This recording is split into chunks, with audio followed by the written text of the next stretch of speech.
Mhm.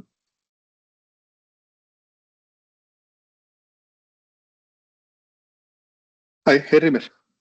Já, ég heyri þér. Frábært. Sér glærurnar og sér þegar ég skipti þeim hérna. Já. Ok, frábært. Þá er bara að leyfa fólki að koma inn. Mhm.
Daginn og komið sæl og blessuð. Ég ætlaði bara aðeins að gefa þessu kannski 2 mínútur eða eitthvað meðan fólk að detta inn.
Jæja, komið sæl og blessuð. Fyrir ykkur sem að þekki engin deila á mér, þá heiti ég Haukur Logi Jónsson og verkefnastjóri hérna hjá Staðlaráði Íslands og ritari fagstaðlaráðs í umhverfis- og loftslagsmálum sem að halda þennan fund hér í dag, þetta webinar. Ég geri nú fastlega ráð fyrir því að þið flest þekki nú staðalinn ISO 14001 og hafið beitt honum í ykkar starfsemi eflaust og jafnvel fengið vottanir eða annað slíkt. Þannig að ég ætla aðeins að nálgast þetta svona öðruvísi heldur en einhverja hefðbundna kynningu á staðli. Við erum svo sem ekki að fara að garfa ofan í kröfur og viðmið og annað slíkt sem að finna má í staðlinum sjálfum í dag. Enda staðallinn sjálfur náttúrulega ekki ennþá útgefinn. Hann í umsóknarferli hjá Final Draft, að loka frumvarp staðalsins í umsóknarferli og því lýkur núna held ég bara eftir helgi og því kannski ekki tímabært til þess að fara alveg ofan í svona nitty-gritty. En ég ætla aðeins að gera þetta öðruvísi eins og ég segi og út af því að endanleg útgáfa staðarins liggur ekki enn alveg fyrir en mér langaði að halda þetta webinar fyrir ykkur. Það fjölmörg fyrirtæki á Íslandi sem hafa tekið upp staðalinn og beita honum í sinni starfsemi og mörg hver hafa náttúrulega fengið vottanir á það líka. Og þess vegna fannst mér mikilvægt að hafa svona létt webinar til þess að fara svona yfir það sem framundan í þessum breytingum sem eiga sér stað í staðlinum en ekki tímabært að fara í einhverja tæknilega úttekt á því. En það sem við vitum nú þegar og ég hef lesið í svona umræðu og kynningarefni í ISO og áherslurnar eru svolítið mikið að færast til í nýrri útgáfu á staðlinum. Uppbyggingin sjálf ekkert að fara að breytast þannig sé í grundvallaratriðum en hugsunin á bakvið staðalinn hún að dýpka. Og sem segir flest ykkar þekkið ISO 14001 vel, þekkið PDCA-hringinn, þið kunnið innri úttektir og vitið hvernig á að standast vottun og endurvottun en eins og ég segi þetta snýst ekki þetta webinar. Og því ætla ég ekki að eyða tíma í að ræða hvernig við stöndumst úttekt í nýju útgáfunni. Langar fyrir ykkur að setja þetta upp bara, svona einni grundvallar spurningu, nýja útgáfan einfaldlega bara uppfærsla eða aðlögun sem við aðlögum kerfið að eða er þetta bara tækifæri til að endurskilgreina stöðu umhverfisstjórnunar innan ykkar skipulagsheildar? Og ég hef séð ISO 14001 notaðan á 2 vegu, annars vegar bara svona sem hefðbundið samræmiskerfi, skjölin í lagi, úttektir ganga vel og við tikkum í öll box, en kerfið kannski lifir að einhverju leyti bara svona sínu eigin lífi. Og svo hef ég séð að hins vegar nota sem bara raunverulegt stjórntæki, þar sem að kerfið hefur áhrif á fjárfestingar, innkaupastefnu, forgangsröðun verkefna, áhættumat og þar fram eftir göttunum. Og munurinn á þessu tvennu er þetta bara verulegur og það er hér sem að þetta nýja útgáfan, hún skiptir miklu máli. Staðallinn verður kannski ekki sérstaklega dramatískur í orðalagi, en hann verður mjög afgerandi í áherslum og hann færir okkur svona frá þessum spurningum, erum við í samræmi við kröfur erum við að stýra raunverulega umhverfisáhættu og framtíðarþoli. Eða með öðrum orðum, erum við að tikka í boxinn yfir að hafa áhrif á ákvarðanir. Og ég mun svona spyrja ykkur spurningar sem nú bara fyrir ykkur, þið þurfum ekki að svara þeim hérna á þessum vettvangi, heldur bara svona fyrir ykkur til að hugsa og maður spyr sig ef að stjórnendur og ykkar vinnustöðvar spurður bara í dag hver er stærsta umhverfisáhættan sem fyrirtæki stendur frammi fyrir, myndu þeir geta svarað því skýrt og myndu þeir geta vísa beint í umhverfisstjórnarkerfi sem verkfæri sem heldur utan það. Og það er kannski svolítið kjarninn sem að breytast og ég ætla að fara aðeins yfir hérna í dag. Og bara svona í byrjunu, smá yfirlit, þetta er, svo ég rammið þetta aðeins inn fyrir ykkur, þetta verður ekki yfirferð á staðalinn lið fyrir lið, við ætlum ekki að lesa upp kröfur, heldur ætlum við að ræða það sem mér finnst raunverulega að skipta máli í þessu og ég skipti þessu upp í þessa 4 hluti. Fyrst skoðum við þessar áherslubreytingar, ekki hvað orð hafa breyst, heldur hvaða hugsun er að færast til. Og síðan förum við í þessu áhættu hugsun og tilgang, en þar liggur einmitt kjarninn í þessu, hvernig tengist umhverfisstjórnun ytri aðstæðum og hvernig tengist hún stefnu og framtíðarþoli skipulagsheildar. Og í þriðja lagi þá ætla ég að fara aðeins yfir virðið, ef að ISO 14001 er ekki inn á borð stjórnenda og inn í rekstrarákvarðanir þá verður umhverfisstjórnarkerfið svolítið afmarkað við bara sérfræðingar hlutverk. En nýja útgáfan hún opnar fyrir stærra hlutverk. Og lokum þá skoðum við svona, fer ég aðeins yfir svona markvissa aðlögun, punktar frá mér hvað við getum gert og hvað við ættum ekki að gera og hvernig tryggjum við að þetta verði innihaldsrík þróun en ekki bara einhver skjalaæfing. Þannig að markmið mitt hér í dag er ósköp einfalt að þið farið héðan vonandi með svona góða sýn á því hvað er raunverulega að breytast og hvar tækifærin liggja.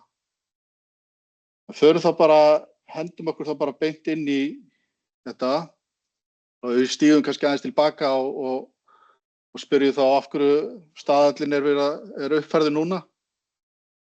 ISO breytir ekkert alþjóðlegum stöðlum nema raunveruleg þörf eða krafa sér til staðar það. Og síðustu ár hefur náttúrulega þrýstingurinn frá umhverfinu breyst og aukist. Og við erum náttúrulega í breyttu rekstrarumhverfi að mörgu leyti, loftslagsvá og hnignun líffræðilega fjölbreytni er ekki lengur fjarlæg umræða og umhverfisáhætta er bara orðin fjárhagsleg áhætta. Þetta hefur þar af leiðandi bara bein áhrif á reksturorðið. Og það birtist náttúrulega í tryggingakostnaði, í fjármögnunarkjörum, orkuverði og aðgengi á hráefnum og svo framvegis. Og hún birtist líka í viðkvæmni virðiskeðja og við höfum séð hversu brothætt aðfangakeðjur geta orðið og hversu hratt truflanir geta orðið að einhvers konar rekstrarvanda. Við þekkjum nú öll til dæmis mandarínu skortinn sem við höfum þurft að glíma við hérna á Íslandi fyrir síðustu 2 jól allavega. En síðan er þetta ESG og aukið gagnsæi. Sjálfbærni skýrslugerð er orðin bara hluti af þessari fjárhagslegu greiningu og það er náttúrulega langt síðan að það gerðist en fjárfestar spyrja ekkert lengur að þessu stefnu. Margir hverjir farnir að spyrja áhættu og mælikvarða og raunverulegan árangur og í þessu samhengi var staðallinn gamli farin að líta aðeins út fyrir að vera svolítið hlutlaus. Hann gerði fyrirtækjum kleift að vera í fullkomlega formlegu samræmi við kerfi stefnur úttektir en þú veist, á þess að þurfa endilega að skýra tengingu við stefnumótun og áhættustýringu.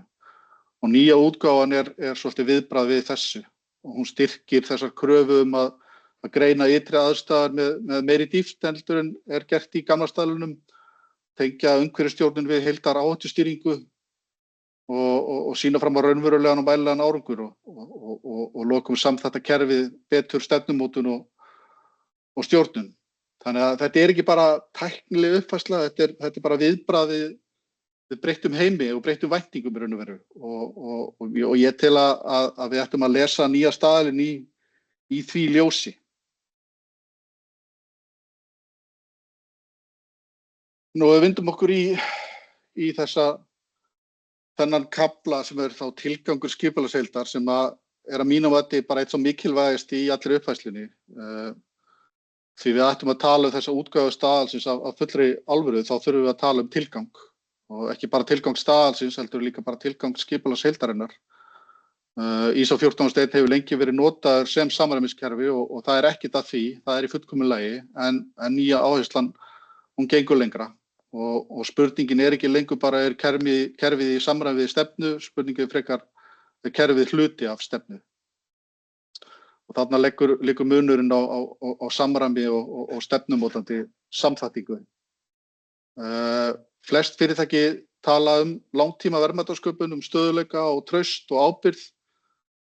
En ef það er raunverulegur tilgangur þá hlýtur umhverfisstjórnin auðvitað alltaf að vera hluti af því. Annars verður hún bara einhvers konar hliðarkerfi. Kerfi sem við rekum náttúrulega bara af mikilli fagmennsku en sem snertir ekki beint kjarnan kannski. Og nýja áherslan í þessari nýju útgáfu, hún ýtir okkur svolítið út í það að hugsa þetta öðruvísi.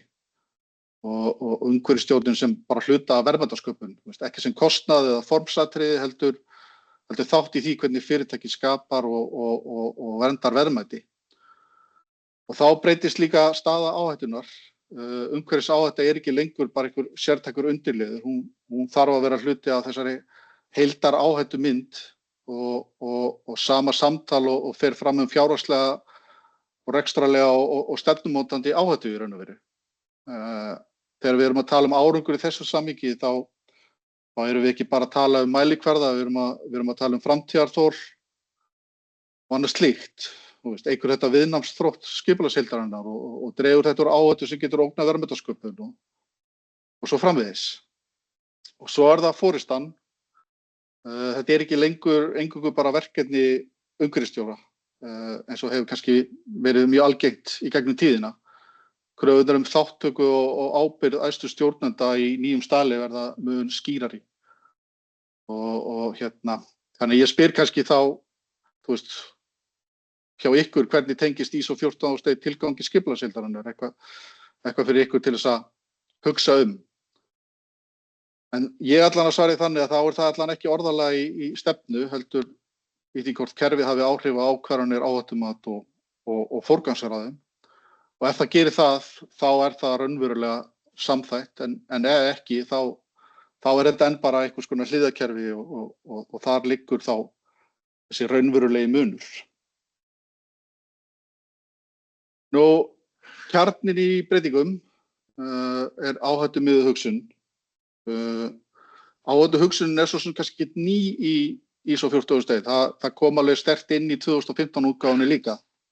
En nú er hún ekki bara hluti af kerfinu, hún er orðin bara kjarninn af kerfinu. Og þar liggur kannski breytingin. Flestir eru með áhættumat einhvers konar og við erum með tölur og líkur og áhrif og forgangsröðun. En spurningin er ekki hvort áhættumati sé til staðar, heldur hefur það einhver áhrif. Hefur það áhrif á fjárfestingar, á innkaupastefnu, á forgangsröðun verkefna og stefnumótun og þar fram eftir götunum. Eða er þetta bara fyrst og fremst skjal sem er uppfært fyrir úttektir. Og enn á nýja áherslan gengur lengra en það að meta bara hreint og beint áhættuna. Hún krefst kerfisbundins mats á loftslags- og náttúruáhættu og hún krefst þess að ytri aðstæður séu samþættar inn í áhættumat. Hún krefst þess að umhverfisáhætta sé hluti af heildar áhættumynd skipulagsheildarinnar og þetta er algjört lykilatriði. Og áhætta á náttúrulega ekkert að standa sér frá mínum mati. Hún á náttúrulega að sitja bara við sama borð og önnur áhætta eins og fjárhagslega eða rekstrarlega áhætta. Og þegar það gerist þá fer umhverfisstjórnarkerfið að hafa virkilega raunverulega áhrif á allar ákvarðanir. Og við getum tekið sem dæmi, ef kolefnisverð er raunverulega áhætta þá þarf það að sjást í einhverjum fjárfestingarákvörðunum og ef birgðakeðju áhætta er raunveruleg þá þarf hún að sjást í vali og byrgjum eða ef regluverks áhætta er að aukast þá þarf hún að hafa áhrif á forgangsröðun og svo framvegis. Ef ekki þá erum við bara á einhverju svona orðalagsstigi þar sem þetta er bara að skrifa niður á blað en ekkert meira gert með það. Þannig þetta krefst líka bara breyttra nálgunar og þverfagleg samstarfs við fjármál og áhættustýringu verður algjört lykilatriði en við getum allavega ekki unnið þetta í einhverju einangrun samkvæmt nýja staðlinum. Og þannig er því hlutverk umhverfisstjórans eða sjálfbærnistjórans eða hvað það kallast innan skipulagsheilda að breytast. Og ef við tölum aðeins umhverfisþátti og losun þá erum við í sérfræðihlutverki, en ef við tölum rekstrarhættu, viðnámsþrótt og langtíma stöðugleika þá erum við komin inn í kjarnann. Og við þurfum bara að tala tungumál stjórnenda eins og kemur skýrt fram ný hugsun með staðlinum kemur skýrt fram með. En það er auðvitað náttúrulega ekkert gert til þess að flækja hlutina en heldur bara frekar til þess að tengja þá við ákvarðanir. Og ef ég myndi spyrja ykkur þá, ef þið horfið á ykkar umhverfis áhættumat í dag, hversu mörg atriði þar hafa raunveruleg áhrif á stefnumótandi ákvarðanir. Því þarna liggur þá svarið því hversu vel samþætt ykkar kerfi er.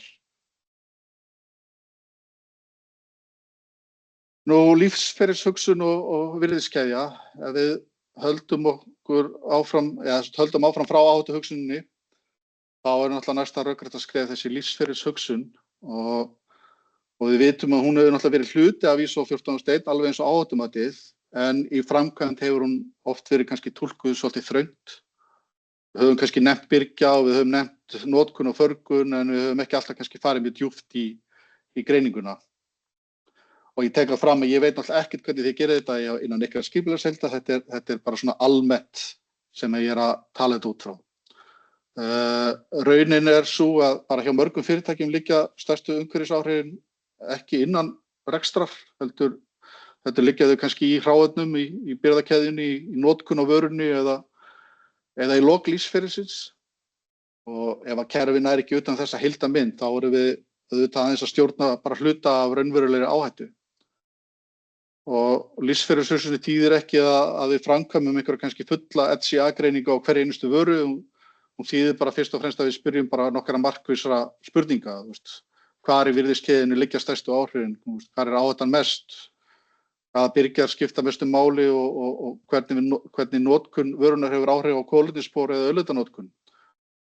Og svo náttúrulega lykilspurningin, hvað gerum við svo við þessu upplýsingar? Hér breytist þetta úr bara hreinni kröfu í staðlinum yfir bara í tækifæri í raun og veru. Nú, innkaupastefna getur því orðið raunveruleg stjórntæki í umhverfismálum sem hún er auðvitað víða. Og gagnsæi og rekjanleiki getur orðið samkeppnisforskot og markviss greining getur dregið úr birgðakeðju áhættu áður en hún verður að einhverjum rekstrarvanda.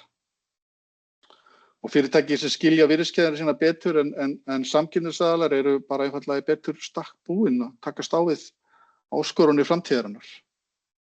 Og þau svara bara kröfum viðskiptavina af meiri trúverðugleika og eru undirbúin undir regluverk og síður bara berskjöldu fyrir einhverjum óvæntum truflunum. En þetta gerist ekki innan einhverjar einnar deildar.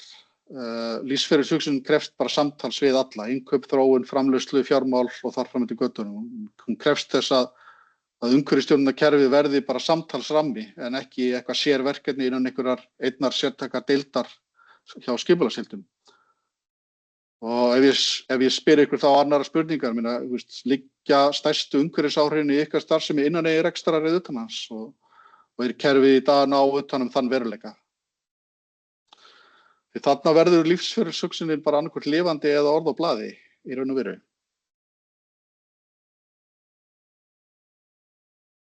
Nú, árangursmat frá samræmi til árangurs, það er Við erum alltaf búin að fara hérna yfir áhættu og virðiskeið og þá þessi næsta spurning ósköp eðlileg, hvernig mælum við árangurinn?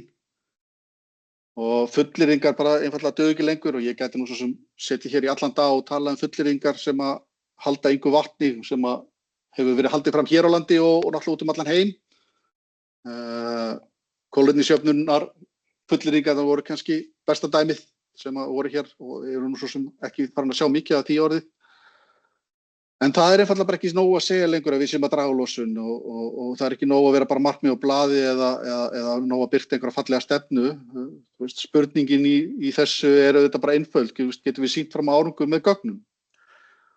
Og ekki með einhverri stakri tölu, heldur bara þróun yfir tíma, samhengi og skýrri tengingu við áhættu og stefnu. Og árangursmat í þessari nýju útgáfu snýst um 5 atriði. Það mælikvarðar sem endurspegla stærstu áhætturnar og gögn sem eru rekjanleg og áreiðanleg, samanburðarhæfni yfir tíma, lykilmælikvarðar sem hafa áhrif á ákvarðanir og svo breyta tölurnar einhverju. Þar liggur kjarni málsins. Og við getum auðvitað mælt það sem tiltækt og einfalt, en erum við að mæla það sem skiptir raunverulega mestu máli. Og ef stærsta áhættan liggur í virðiskeiðinni, en mælikvarðarnir snúast bara rafmagnsnotkun og skrifstofu og pappírsnotkun, þá eitthvað ósamræmi í gangi. Og ef kolefnisverð eða hráefnisskortur raunverulega áhætta en markmiðin snúast einhver jaðaratriði, þá erum við ekki að tengja mælingar við neitt veruleika að mínu mati. Nýja áherslan einmitt færir fókusinn frá því að markmiði sé til staðar yfir í það hvort þau séu áhrifarík, hvort þau hafi áhrif á raunverulega aðgerðir. Og trúverðugleiki byggist á gögnum. Það svo sem alveg alþekkt og ekkert nýtt í sjálfu sér. En hann byggist samt enn frekar því hvernig gögnin eru notuð. Eru þau rædd á stjórnarfundum? Eru þau að hafa áhrif á forgangsröðun eða hafa þau áhrif á fjárfestingar? Ef að mælikvarðarnir lifa aðeins í ársskýrslum, þá þetta bara einföld upplýsingagjöf. En ef þeir hafa áhrif á ákvarðanir, þá staðallinn og umhverfisstjórnarkerfið raunverulegt stjórntæki. Og það það sem að staðallinn vill að við séum. Og ef ég spyr ykkur aftur, endurspegla ykkar helstu mælikvarðar stærstu áhætturnar sem við ræddum hérna áðan, eða verður kerfið annaðhvort trúverðugt eða yfirborðslegt. Þar verður kerfið annaðhvort trúverðugt eða yfirborðslegt. Eftir því hvernig þið svarið þessari spurningu.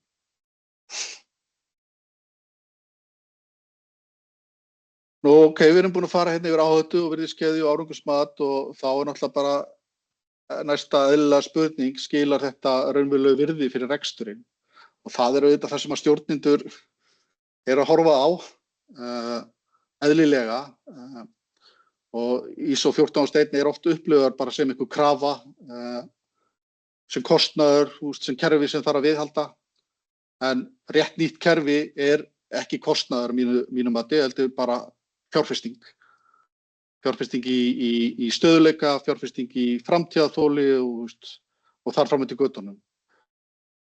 Og umhverfisstjórnarkerfi sem virkt, það dregur úr sóun og óhagkvæmni. Það hafa dæmin margsinnis sýnt og það eykur yfirsýn og aga í ferlum og minnka líkur á frávikum og óvæntum áföllum og bara styrkir traust bara gagnvart fjárfestum og viðskiptavinum. Og þetta hefur allt saman verið rannsakað í þaula alþjóðlega og sýnt fram á það.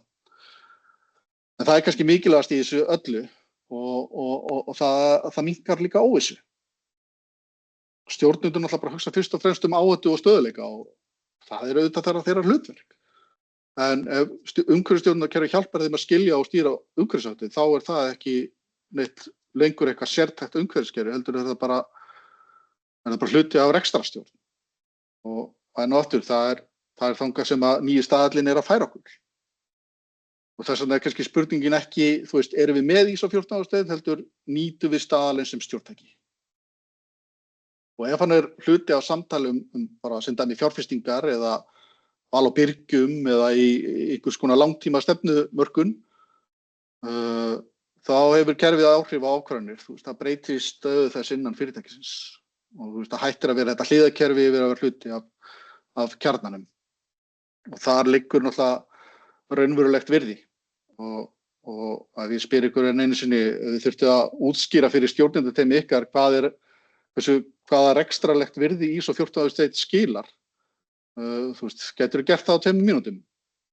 Ef svarið er já, þá er kerfið orðið stefnumótandi verkfæri.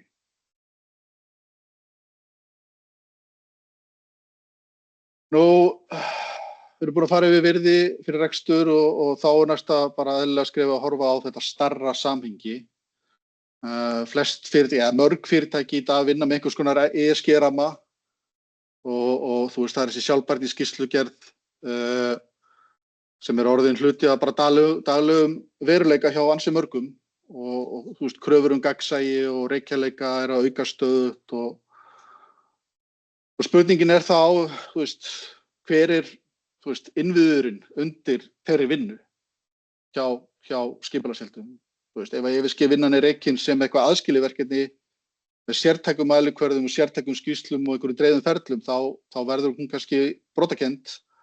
En ef við getum nýtt ISO 14001, þá getur hann verið grunnstoðin undir það.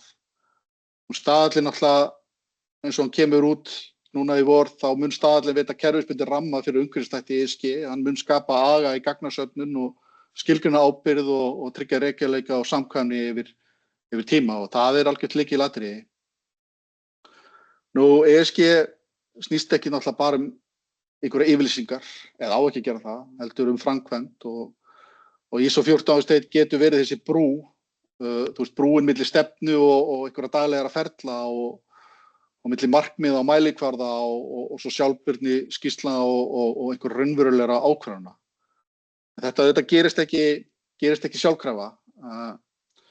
Ef staðallinn er rekinn sem bara svona venjulegt samræmiskerfi samhliða ESG-vinnu, þá missum við kannski af tækifærinu að nýta hann rétt. En ef hann er samþættur þá eins og ég segi, verður hann þessi innviður sem heldur utan framkvæmdina. Þar liggur einmitt þetta raunverulega tækifæri í nýju útgáfunni af ISO 14001. Og þá kannski spyr ég ykkur, er ISO 14001 kjarninn í ESG-vinnu ykkar eða er hann aðeins eitt af einhverjum mörgum kerfum? Og þegar staðallinn verður innviður sjálfbærninnar, þá styrkist trúverðugleikinn og þá færist vinnan bara frá einfaldri skýrslugerð yfir hreina stjórnun.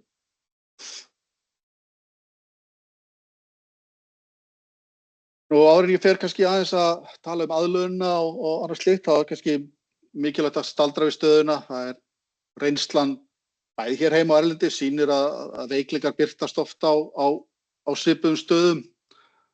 Ekki vegna þess að fólk kunni ekki á staðalinn eða eitthvað slíkt, heldur vegna þess að áherslan bara færi stundum frá innihaldi yfir í form.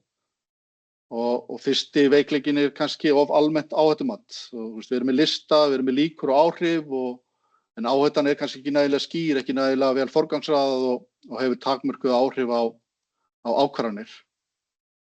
Og annar veikleikinn í þessu er oft þessi lífsferilshugsun sem er kannski til staðar á pappír en ekki endilega í framkvæmd. Það er kannski nefndir byrgjar og notkun en raunveruleg greining á því hvar stærstu áhrifin á áhættan liggja er kannski frekar óljós. Þriðji veikleikinn í þessu snýr ofta mælikvörðum. Við mælum það sem er tiltakt og auðvelt en ekki endilega það sem við endurspeglar stærstu áhætturnar sem ég ræddi hérna áðan. Og svo er það að síðustu þessi þáttaka æðstu stjórnenda. Ef kerfið kemur aðeins inn á borð stjórnenda í ykkur árlegu stjórnendayfirliti þá er það auðvitað náttúrulega ekkert stjórntæki. En þetta er ekki endilega einhver mistök. Þetta er allt bara eðlilegar áskoranir í þróun kerfa. Og hér liggur þá líka bara stærsta umbóta tækifærið ef landið liggur þannig hjá ykkur. Það bara þarf einhverja heiðarlega sjálfsgreiningu að eiga sér stað núna og áður en að nýja útgáfa staðarins kemur fram, myndi ég segja, og það getur þá líka bara spara heilmikla fyrir síðar ef við erum að fara út í endurvottun eða eitthvað slíkt til dæmis. Og ef ég spyr ykkur enn einu sinni, þá ef þið þurftu að velja einn líklegastan veikan hlekk í ykkar kerfi, þá hver væri hann? og ég ekki að reyna að finna einhverja sökudólka eða benda á einhvern hérna, ég bara að hugsa efla fókusin.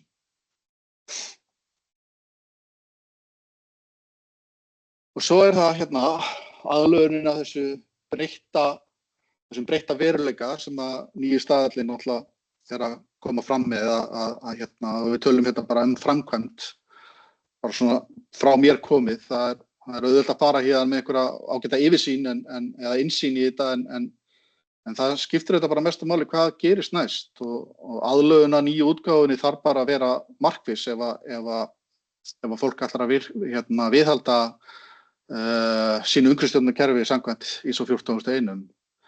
En þetta má auðvitað hérna ekki vera eitthvað paníkverkefni eða skjalaæfing, heldur bara fagleg greining og skýr forgangsröðun. Ég myndi nálgast þetta bara frá 4 skrefum.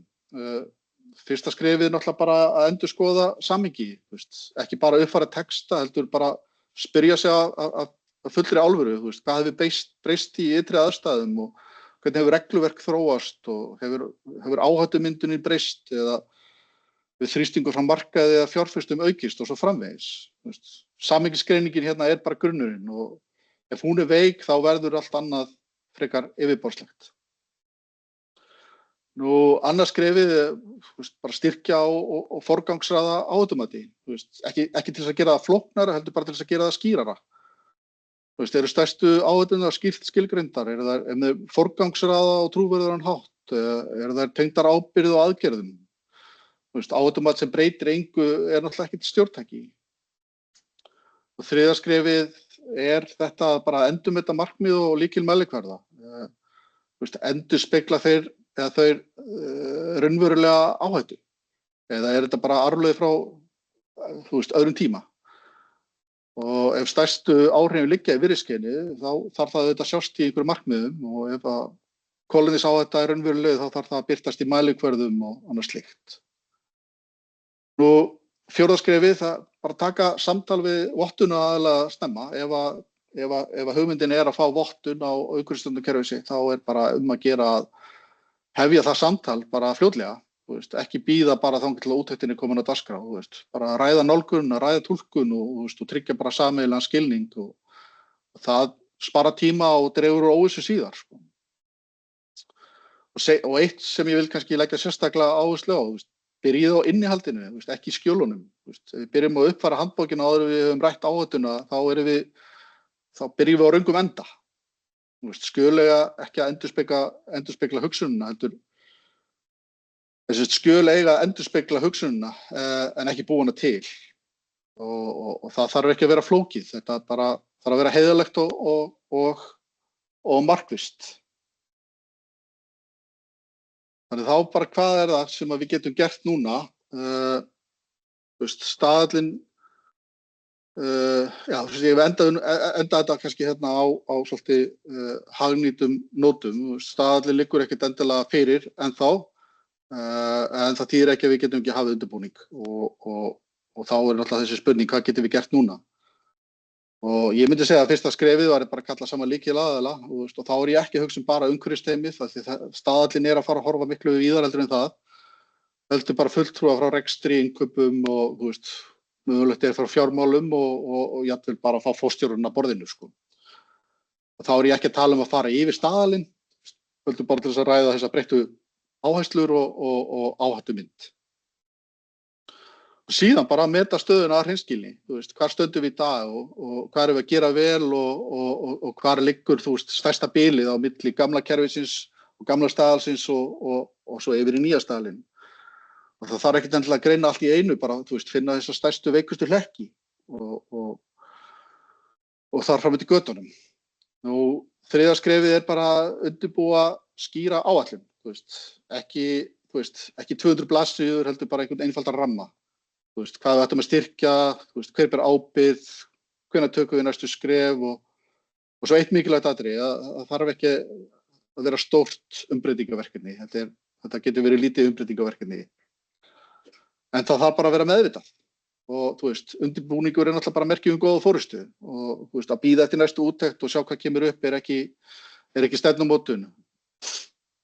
Og ef ég spyr ykkur spurninguna, hver þarf að sitja við ykkar borð þegar þetta samtal hefst og þar byrjar þessi raunverulega aðlögun.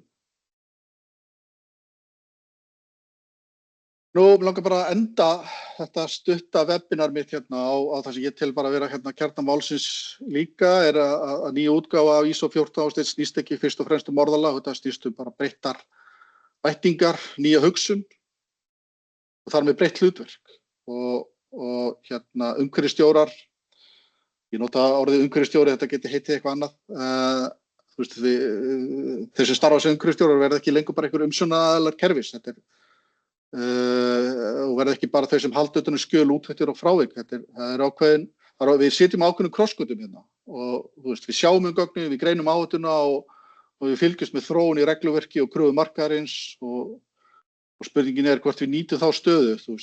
Þetta breyting frá, ekki aðeins umsjón með kerfi, heldur áhrif á stefnu og ekki aðeins einhver skráning á áhættu, heldur mótun forgangsröðunar, ekki aðeins mælingar, heldur ákvarðanir og ekki aðeins eitthvað samræmi, heldur samkeppnisforskot. Og þetta bara tækifæri til að færa umhverfisstjórnin nær kjarnanum og tækifæri til að styrkja trúveruleika og tækifæri til að tala tungumál rekstrar og áhættu og enn og aftur ekki til að gera hlutina flóknari, heldur bara til að gera það mikilvægari. Og lokum þá kannski spyr ég ykkur, hversu oft myndi þið breyta því hvernig ef ISO 14001 hyrfi bara á morgun, hversu mikið myndi það breyta því hvernig fyrirtæki ykkar stýrir umhverfisáhættu? Og ef svarið mjög lítið, þá liggur stærsta tækifæri þar. En ef svarið mjög mikið, þá þið farin að nýta staðalinn sem stjórntæki alveg hiklaust. Og þetta bara augnablikið að mínu dómi. Við getum valið að halda okkur við samræmi eða við getum lyft kerfinu upp á hærra stig. Þá ég nú búinn að fara yfir það helsta en hérna ég ætla að opna fyrir einhverjar spurningar, ég get nú ekki lofað að ég geti svarað ykkur því en þá get ég bara komið tilbaka með það í tölvupósti eða eitthvað slíkt en mig langar að nefna hérna bara eitt í lokin hérna að hérna við hjá Fagstaðar umhverfis- og loftslagsmálum eru stöðugt að leita að fleiri þátttakendur og því fleiri sem taka þátt því sterkari verður okkar faglegi vettvangur og því getum við gert meira, fleiri svona webinar og fræðslu og meiri umræðu og verkefni sem að markaðurinn hefur raunverulegt gagn af og í dag eru 15 aðilar á ráðinu, allt frá orkufyrirtækjum yfir í verkfræðistofur og lítil nýsköpunarfyrirtæki og aðra lykilaðila úr atvinnulífinu.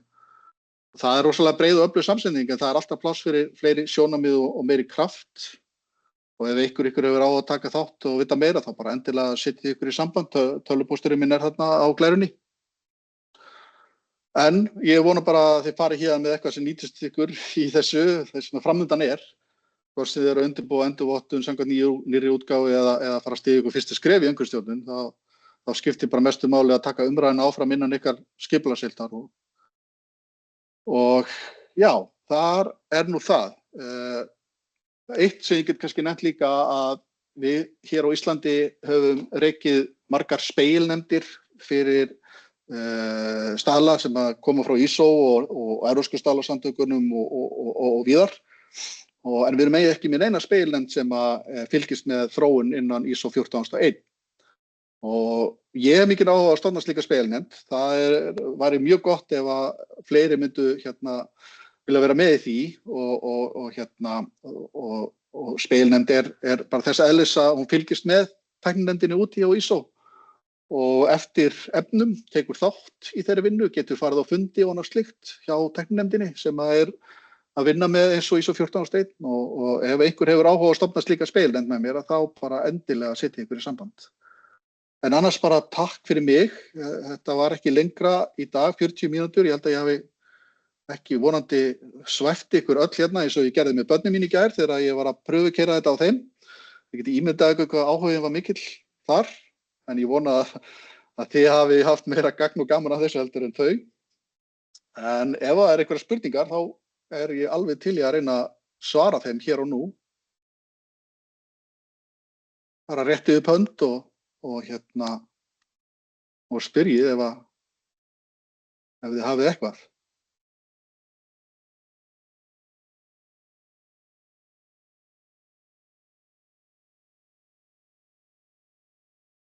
Já, ok, herðum,